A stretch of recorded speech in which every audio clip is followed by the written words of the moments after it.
I've been toying with this circuit this morning because I wanted to revisit what's actually the nature of the behavior of this circuit, the input, the output, the phase angle between the current and the voltage.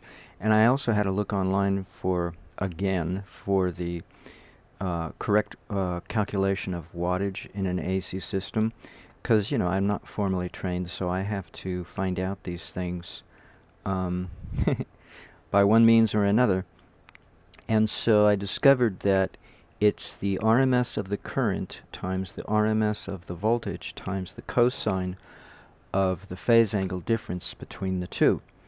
And so I did that, and I was pleasantly surprised that indeed my system, this circuit, is a generator.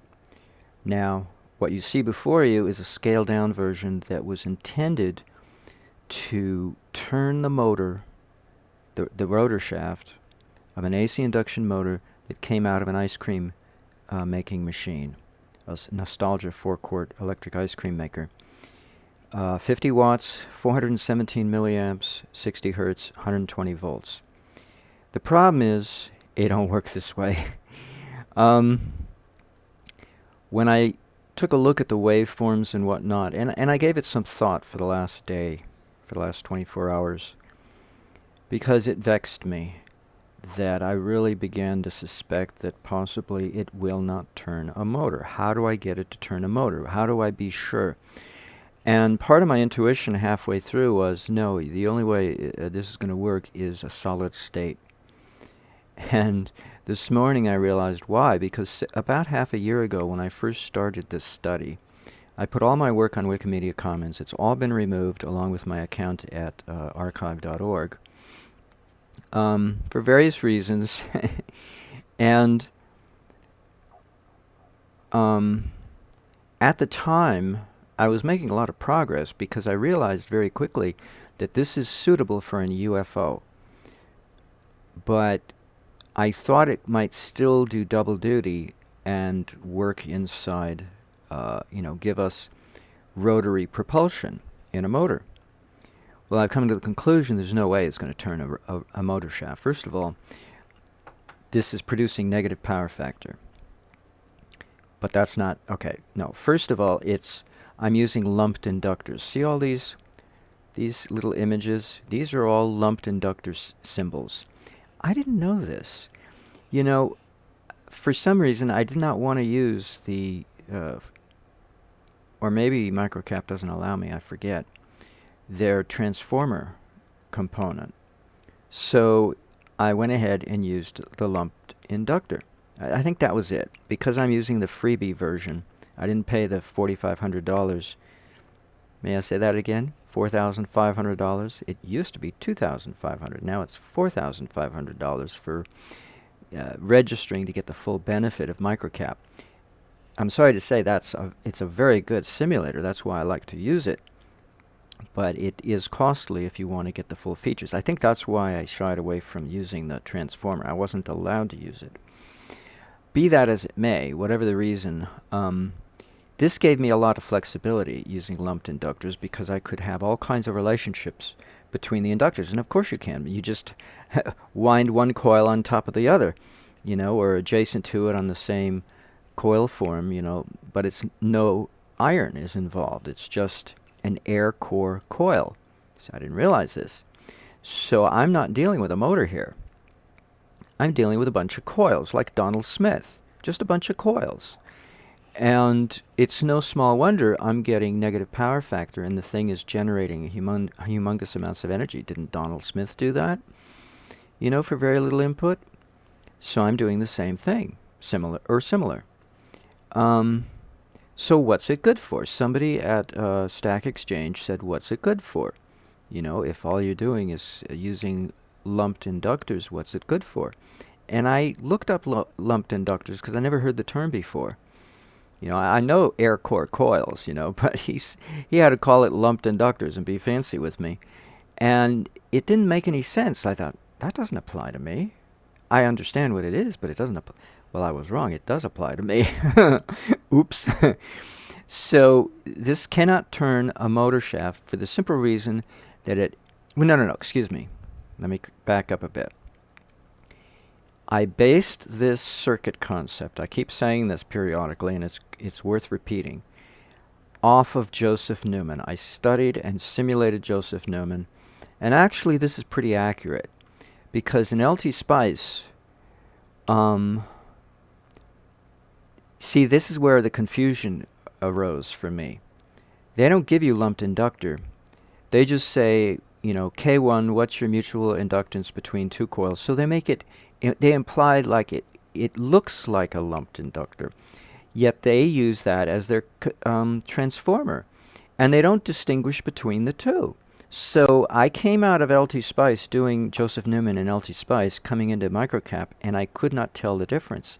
I thought I was doing the same thing, or good as the same thing, and boy was I wrong. There's no iron here. It's an air core coil. And as I learned early on in my dealing with Paul Falstad's simulator, there was a big difference, and I emailed him and I asked him, hey, by the way, is your inductor based on an air core model coil and your transformer based on an iron core? And he said, yes, that's about right. I never thought of it, but yeah, you're right. Because they behave differently. I tended to get more boost of power using transformers, so if I only needed one coil, I would discard the other coil on the transformer because I didn't need it. I would just ignore it. It would just sit there, you know. But I would just connect to one of the two coils on a transformer because I wanted that iron core. And that was the only way to get it in a simulator, in his simulator. So here, I didn't realize what I was doing. And I got some very interesting results, and it doesn't surprise me because there's no iron to get in the way. What does iron do?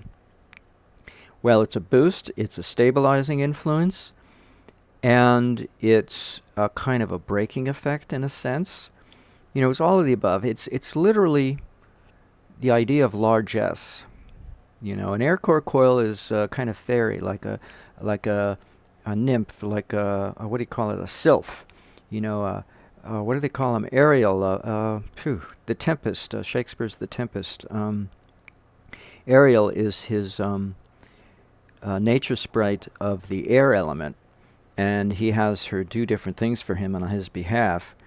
And she's of the air, you know, airy. She's very light, and she can do all kinds of things, but she's not a gnome, you know, who's heavy and down to earth, or a salamander who's watery, or a undine who is fiery, if I have my terms right. You know, the different nature sprites of the different elements, the four elements of the earth, fire, earth, air, water.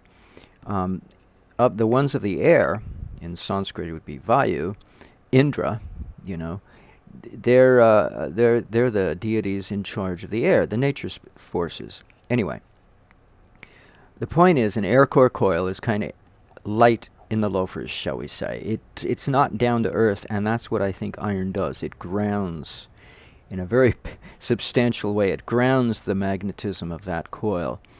And a grounding effect is kind of useful, you know.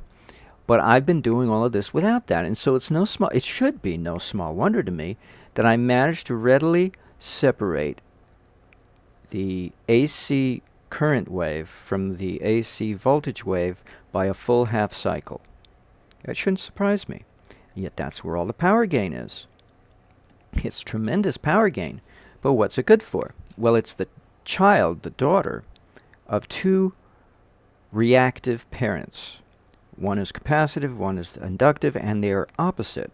You know, the inductive, the current drags behind, or lags, drags behind the voltage by 90 degrees, and the capacitive, idealistically speaking, the capacitive, the current leads the voltage by 90 degrees, and you put them together, and you get this beautiful daughter in which voltage and current are 180 degrees out of phase. Meaning, you have and she's an ogre. She's so huge, she dwarfs her parents. This model before you actually wastes efficiency because I had to scale it down and throw away energy, input energy, and also suppress energy over here. I had to spend some voltage to suppress the voltage on this capacitor, bring it down to 27 millivolts. And then I had to throw away voltage over here, 1,000 to 1. I had to throw away 24 millivolts and end up with 24 microvolts to input into this because of my 3-volt sine wave generator generating 180 kilohertz. I couldn't afford to squash the tender nature of a surge, since all I wanted was a small amount to power, supposedly, an ice cream making machine. So I couldn't afford to squash that teeny-weeny transient because I only wanted to create a teeny-weeny transient. So I had to throw away a lot of power, and I had to expend and then throw away voltage on this 300 ohm resistor. Most of this 8 volts, I had to throw it away and just use the 27 millivolt portion in order to bring down the voltage on this capacitor, to suppress it so that it doesn't rise very high, in order to scale everything down, to scale down my output. Despite all of those inefficiencies and costs, this thing puts out 1,000,000 times more wattage than it receives as its input over here. I didn't count this part. I forgot about this. But if we only count this part, because that's all I'm so used to focusing on this as my input, it's 1,000,000 to 1. Now, how much I'm spending over here, I don't know. I'd have to figure that in. But still, I mean, if you take this away, then you don't have to worry about it. See, I'm used to the EV model, which is much larger outputs, and then I don't need this suppression over here. And I don't have to throw away. You have a voltage divider here to throw away voltage. I just use raw 3 volts, and it's okay. Anyway, to give you, so without all of these mishigas, I'd be throwing away a lot less, but the amperage draw would be far less, and so the 1,000,000 to 1 coefficient of performance would be teeny by comparison to what actually happens in an EV size device, not a little ice cream making device. But it cannot rotate a motor shaft. So what's it good for? Well, I thought to myself, let's see, I got a little 288 ohm resistor over here. Maybe I could boil some water or heat it at least. If I could boil it, then I could run a little Stanley steamer and put that inside the car. But that's kind of inefficient. That doesn't make any sense. And then it dawned on me, UFOs. What kind of energy do you think it takes to run a UFO? You're not trying to turn anything. It's all solid state. And according to William Lyne in his book Ether Physics, DC is used to move forward, and AC is used, DC is used not only to move forward and upwards or whatever direction you want to go in, but it's to neutralize inertia in the direction that you want to go in.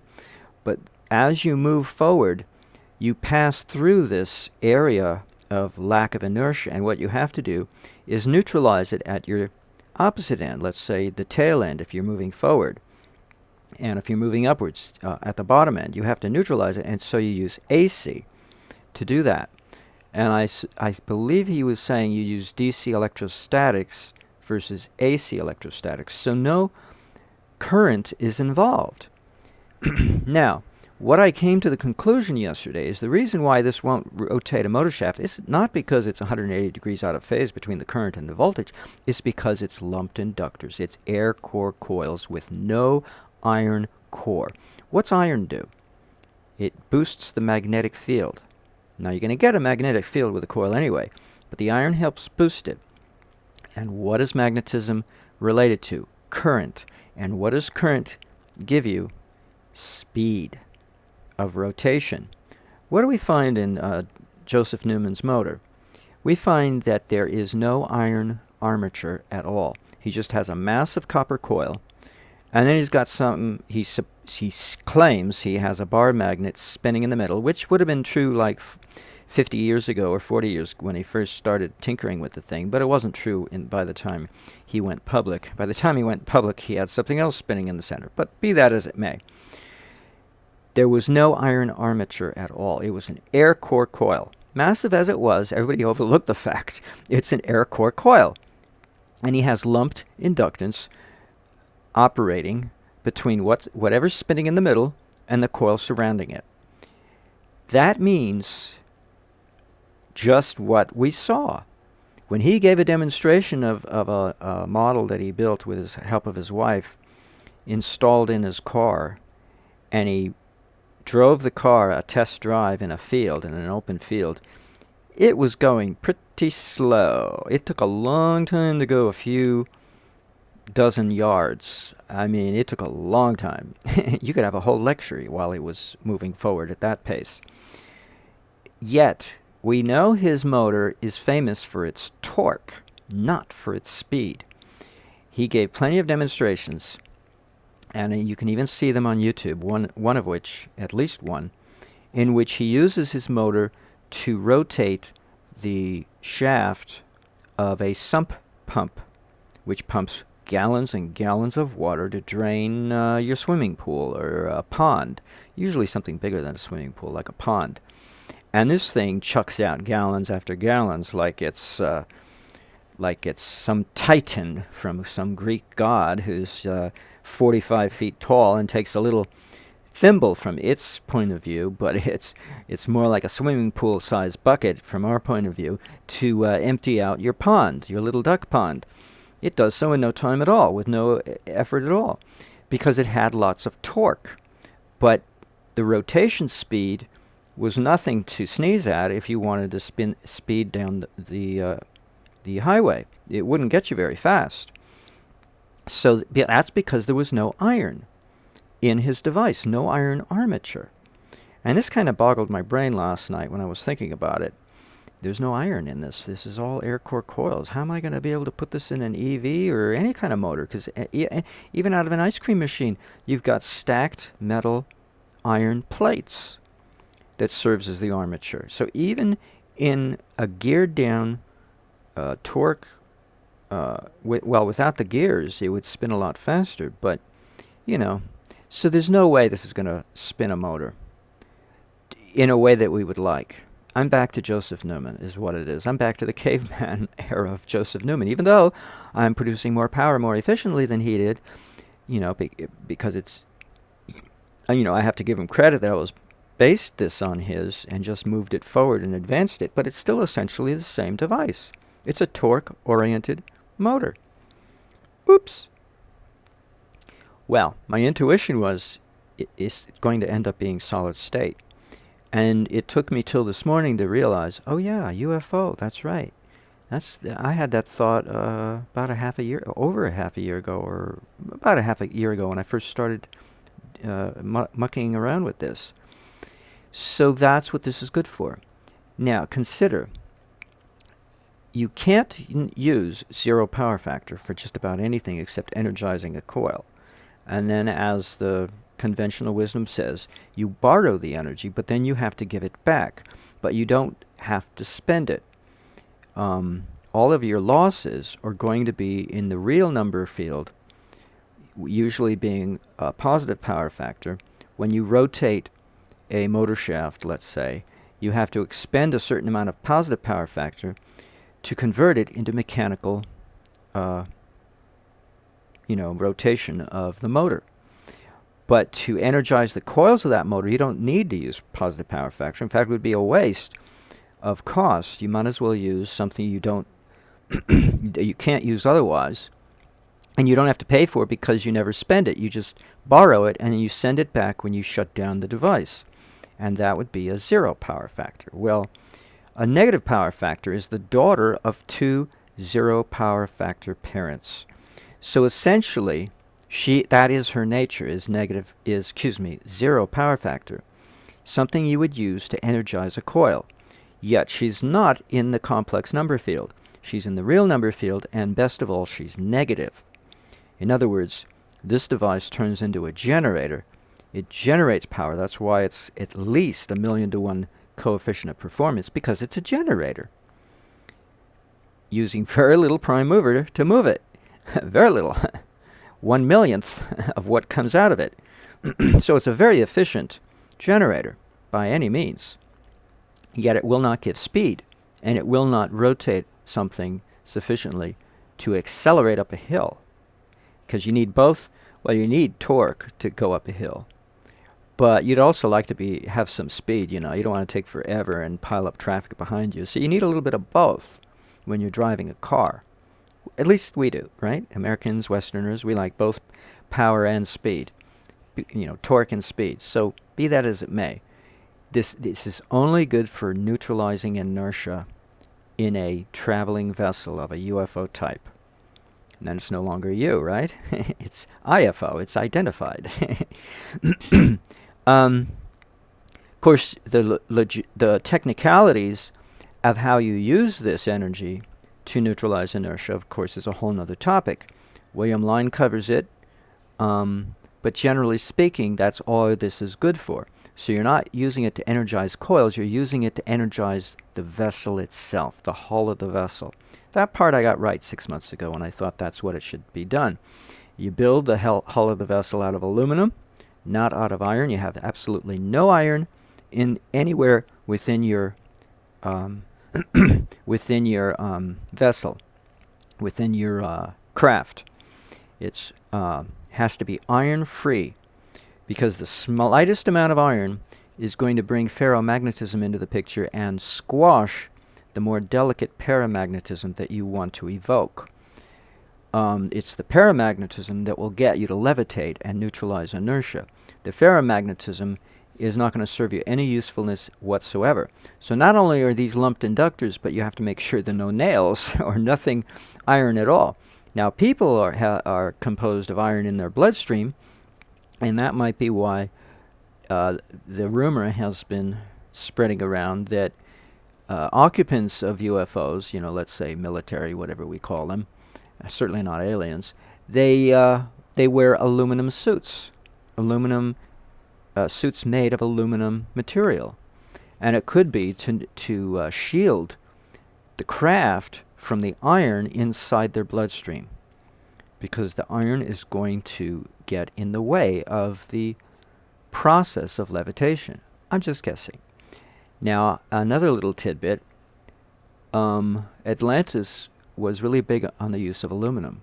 You know, you'd think they'd pick something else, but no. And they had flying craft that were levitating craft. They had a monorail system too, and I suspect that the reason why the monorail system was so efficient and speedy was because it too neutralized inertia, and then whatever it did with the help of a little motor to run itself forward along the guidepost of the monorail was effortless. You could go up a hill and down up a mountain at 90-degree inclination upwards, and then 90-degree down the other side, a sheer cliff, without any problem, because it was neutralizing inertia at the same time that it was moving forward. So you could put this in a car to neutralize inertia, but now you've got a problem, is how do your tires grip the road, see? So it could only work in a monorail system where you're already gripping the monorail, or if you had grooves in the highway,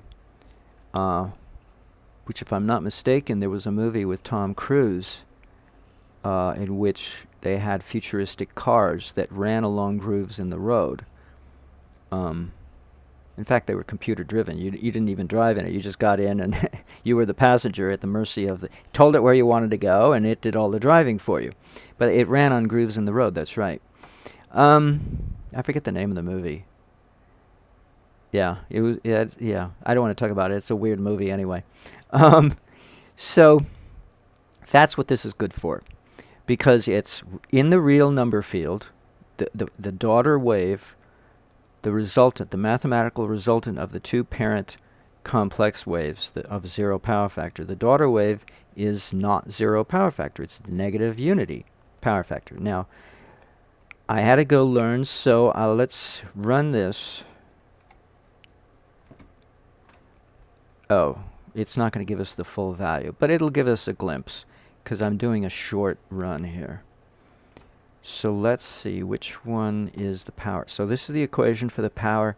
And so I checked first to make sure, and indeed, the waves are 180 degrees out of phase, so this is the appropriate angle of difference between the two waves. And you'll see the power output, it's a little shy. Because it's RMS, it takes time to get up to what it is, but that would take too long, and I don't want to take up your time. Oh, I'm so considerate. So it's going to be less than its full output. So let's do the lowest value, if I can find the... There it is. So it's telling me negative 25 watts. That's half. It actually puts out negative 60, or just under that, negative 59, if you run it long enough for like a much longer period of time. I only ran this for 30 milliseconds, but if I ran it for 300 milliseconds, it comes out to be a whole lot better. It comes out to be 59 negative watts. But now let's look at the input by comparison. So that was negative 25 in a 30 millisecond time frame. Now let's see what the input is. That was the output. I'm going to have to take a look at the battery, how much we're spending on the battery. So let's compare. But first, the sine wave generator. So here's this wattage for the sine wave generator.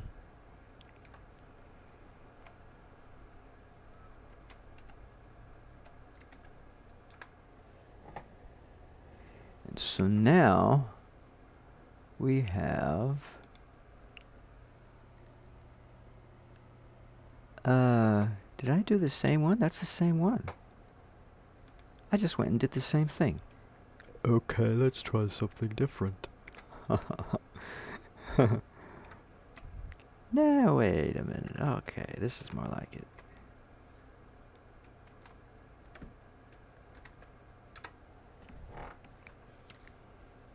Alright, what do we got here?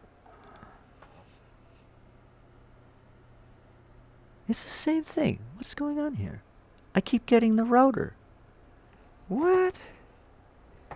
Uh-oh. I got a boo-boo here. Output at the rotor. At rotor. Input. Why am I not being able to...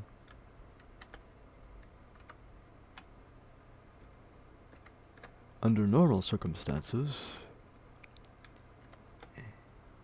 this should give me what I want. There we go. I wasn't putting in the right thing. Now, instead of negative, it's positive. So it shows, ooh. It shows it's not generating, it's costing us. Isn't that cool? So, no, that's the wrong one. This one.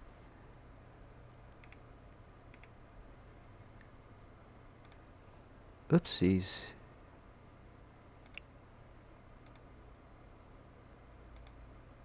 Where are we here?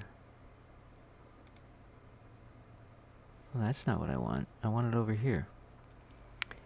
52 microwatts.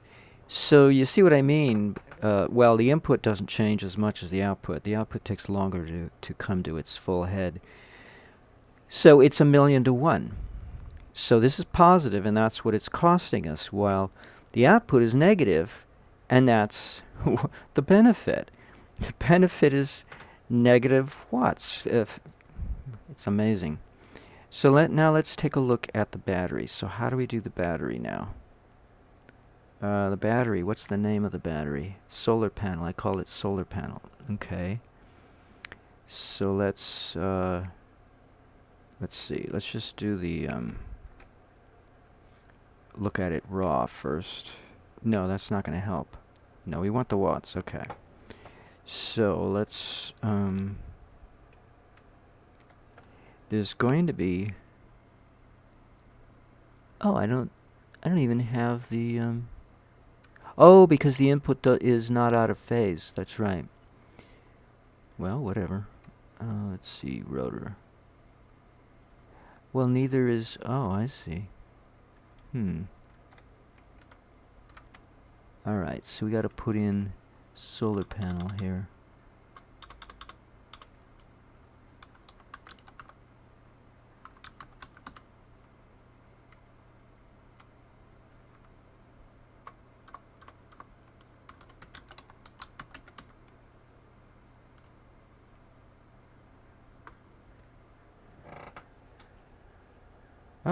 Oh.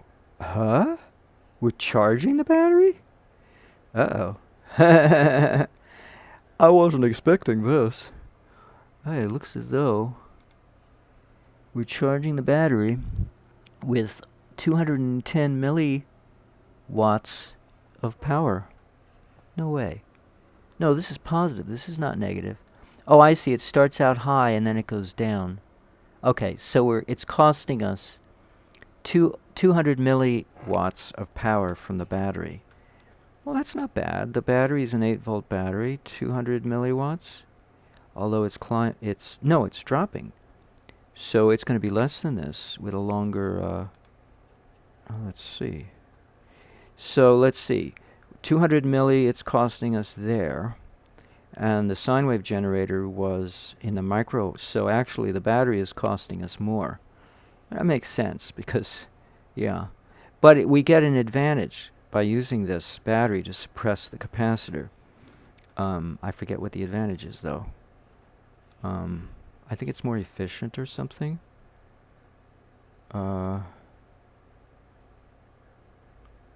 Actually, or maybe what it was, I used it because I wanted to suppress the output. I needed a way to tone down the output and bring it to a level that would be comparable to what I wanted it to be for an AC induction motor out of an ice cream machine. So I think I've said everything I need to say in this video.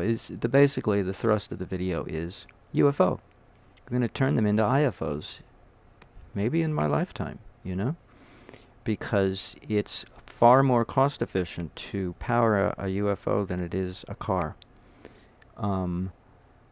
And all of your visas go out the window.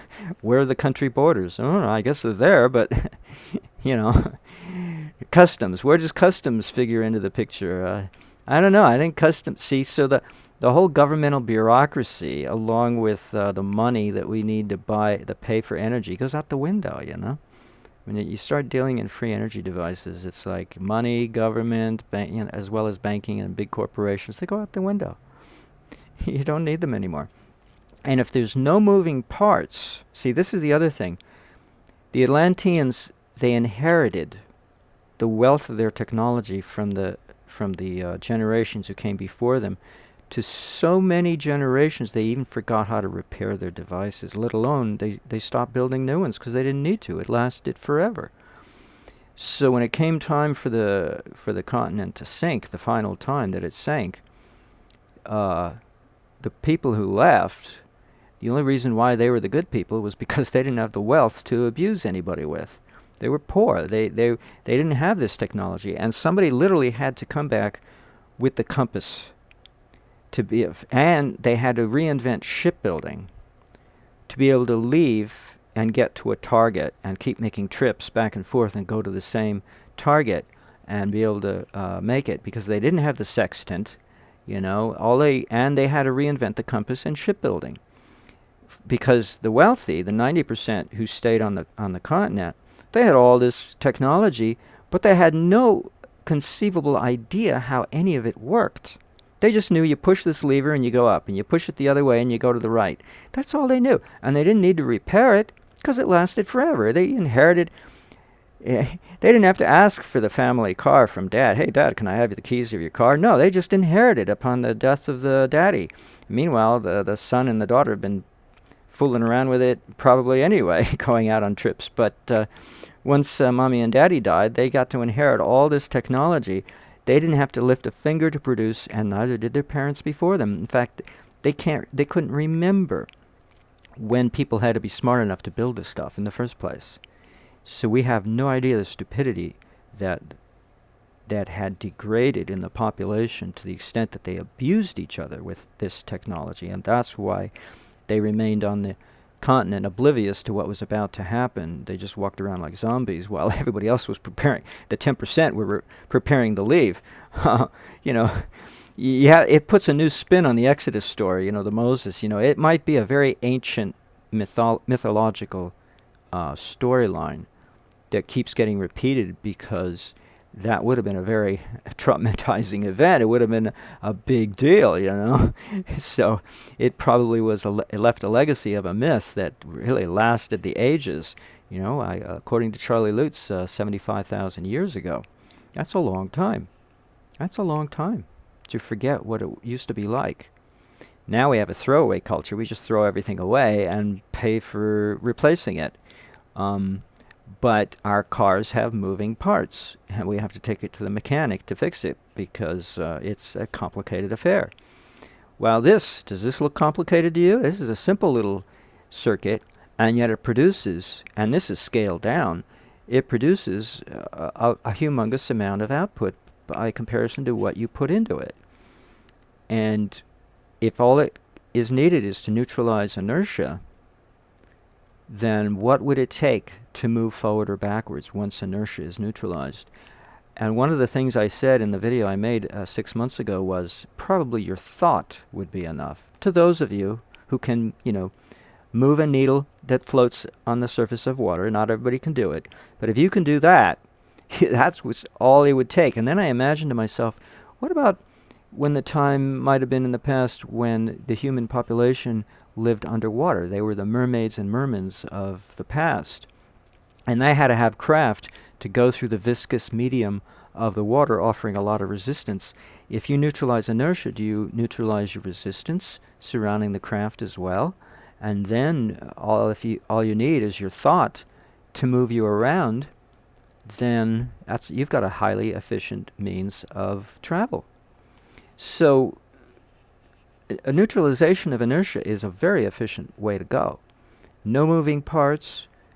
You get to use energy that you can't use otherwise. You know, you can't use it to turn a motor, except maybe unless you want to pump water, but certainly nothing speedy like a race car. But for a UFO, it's perfect. Or a monorail system, it's perfect. You know, it's the perfect way to do things. So that's where I think this device has its future in. And it's probably why I hesitated to try to build it, because I realized somewhere in my heart the futility of just expecting that it would apply to the way things are. No, not only a change in society across the board in terms of government and customs and money, but a change in how we view, how we travel. You know, a lot of different changes. A lot of different changes. And putting to good use negative power factor, which is, some people don't even think it exists. If, you know, you ask on Quora and they say, oh, it doesn't exist. Oh, really? So that's the state of affairs at the moment. We just lack the imagination to think forward, you know? Forward-minded. All right, enough said.